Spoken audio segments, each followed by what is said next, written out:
నవరాత్రి పండుగ ఆరంభమైంది. ఈ పండుగ అత్యంత భవ్యమైనది. ఎందుకంటే ఇది జగన్మాతతో ముడిపడి ఉంది. అమ్మా, ఇది ఎంతో చిన్న పదం. పరిశీలనగా చూస్తే యావత్ ప్రపంచం ఈ పదంలోనే ఉంది.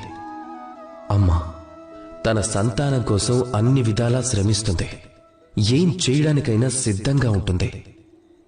అమ్మా ఆవిడలో అతిపెద్ద గుణం నిశ్చలత.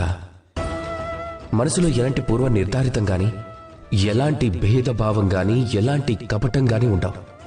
అమ్మ ఎంత అమాయకురాలు అంటే, సంతానం అబద్ధానికైనా ఆకలంటే చాలు, అమ్మ మాత్రం వాళ్ళకి నిజంగానే ఆకలిస్తుంది అనుకుంటుంది. వాళ్ళ కోసం ఏదైనా చేస్తుంది. అమ్మ జన్మనిచ్చిందైనా కావచ్చు, లేక పెంచినమ్మైనా కావచ్చు. స్వర్గం, ఈ స్వర్గం అనేది మనకి అమ్మ పాదాల దగ్గరే లభిస్తుంది. అలాంటి అమ్మని మనం దైవంలాగా పూజిద్దాం. రాధాకృష్ణ. నవరాత్రి పండుగ ఆరంభమైంది. ఈ పండుగ అత్యంత భవ్యమైనది. ఎందుకంటే ఇది జగన్మాతతో ముడిపడి ఉంది. అమ్మా, ఇది ఎంతో చిన్న పదం. పరిశీలనగా చూస్తే